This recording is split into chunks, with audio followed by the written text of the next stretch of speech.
प्रामुख्याने सतीश भोसलेची जी पत्नी आहे 3 महिन्याचं बाळ घेऊन गेली 6 दिवस जिल्हा अधिकारी कार्यालयाच्या समोर उपोषणाला बसलेली आहे। 3 महिन्याचं बाळ पण तिच्या सोबत आहे। गेल्या 6 दिवसामध्ये शासनाचा एकही प्रतिनिधी त्या ठिकाणी फिरकलेला नाही। आपल्या सगळ्याला माहित आहे की मसाजोग प्रकरण झालं, त्याच्यामध्ये स्थानिकचे जे 10 आमदार आहेत त्यांनी तो विषय महाराष्ट्रभर गेला। आपले मागचे जे मंत्री आहेत धनंजय मुंडे त्यांना राजीनामा द्यावा लागला। 2 प्रमुख राजकीय व्यक्तीमधला हा संघर्ष आहे। स्थानिक लोकांना 22ला छोटी घटना झाली होती, त्यांनीच डुकर पकडायला बोलवलं होतं। एक 14 वर्षाचा जो सतीशच्या घरातला पोरगा आहे, एक लहान मुलीला जेव्हा छेडाछेड झाली तेव्हा त्याने दगड मारलेला आहे। एवढा छोटा विषय होता तो आणि दोघांचे क्रॉस कंप्लीटही झाले होते। पण जे संधी साधू लोक आहेत त्याच्यामध्ये एक नवनाथ ढाकणे नावाचे त्या गावचे सरपंच आहेत, पुन्हा दशरथ हुने नावाचे एक ग्रस्त आहेत। ह्या सगळ्यांनी एकत्र येऊन त्यांना ही संधी वाटली आणि त्यांनी दसावरचं उट्ट काढण्यासाठी ह्या कुटुंबाचा वापर केला।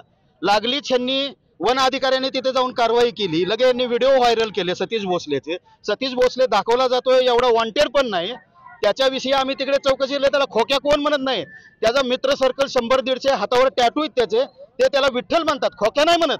हे जाणीवपूर्वक म्हणजे एक समाज तर पहिलाच बदनाम आहे, त्यात अशा पद्धतीच्या उपमा जोडून काहीतरी TRP मिळवण्याच्या दृष्टीने अशा पद्धतीने चुकीची मांडणी त्याची केली गेली। आम्ही 8 दिवस त्या परिसरात राहून सगळ्या पद्धतीच्या माहिती घेतलेल्या आहेत। तर मला असं वाटतं आता ते काही जण नवीनच डुप्लिकेट वन्य प्राणी तयार झालेत। म्हणजे ह्याच्या अगोदर ह्यांनी काय काम केलंय वन्यजीवात हे त्यांनी दाखवून द्यावा। 100 जेव्हा हरिण मारले, 100 जेव्हा मोर मारले तेव्हा झोपी गेलते का?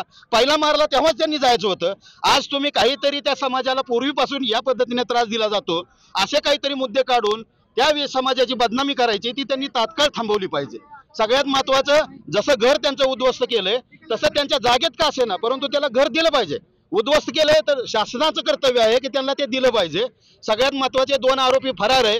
हा दशरथ हुने डायरेक्ट टीव्हीवर TV9च्या याच्यावर त्याने बाईट दिली, खोक्या पारधी म्हणणं अॅट्रॉसिटीचा गुन्ह्यात आहे, त्याच्यावर सुद्धा तात्काळ कार्यवाही झाली पाहिजे। नवनाथ जो आहे तो नवनाथ ढाकणे तो पोलीस स्टेशन मध्ये मी त्याला कुत्र्यासारखा मारला, अर्धा तास मारला। गुंड मग नवनाथ ढाकणे आहे का? सतीश भोसले गुंड आहे, त्याच्यावर पण अॅट्रॉसिटी अंतर्गत गुन्हा दाखल व्हायला पाहिजे। या पद्धतीने जी बदनामी थांबवली पाहिजे। आपले मुख्यमंत्री, तुम्हाला मी बाईट दाखवतो, विधान भवनात त्यांनी असं म्हणलंय की वनाची जमीन असेल, गायरान जमीन असेल किंवा गावठांच्या जागा असतील, जे बेघर भटके आहेत, आदिवासी आहेत, दलित आहेत, अशा सगळ्यांसाठी आम्ही उपलब्ध करून देऊ। एका बाजूने तुम्ही हे बोलता आणि दुसऱ्या बाजूने घरं पाडली जातात आणि मुख्यमंत्री स्टेटमेंट देतात, खोक्या असो नाही तर बोक्या असो। अहो, एवढे छोटे समाज, एवढा छोटा तो विषय, तुम्हाला या पद्धतीने बोलायला जागा आहे आणि जो कुटुंब होरपळतोय तो समाज बदनाम होतोय, त्याच्यावर तुम्हाला बोलायला वेळ नाहीये। तर आमचं असं म्हणणं आहे, ती महिला ज्या पोटतिडकीने तिथे बसलेली 2 दिवसाची फॅशन केली, मुंबईत जाऊन आंदोलन केलं आणि परत आलेले आहेत।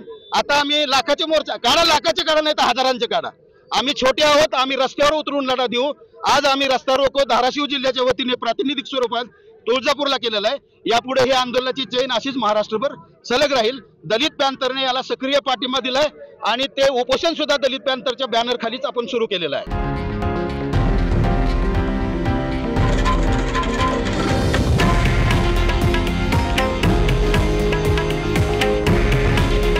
हे आहे देशातील नंबर 1 न्यूज नेटवर्क आणि आपण पाहत आहात TV9 मराठी। काळजी तुमची, हित महाराष्ट्राचं।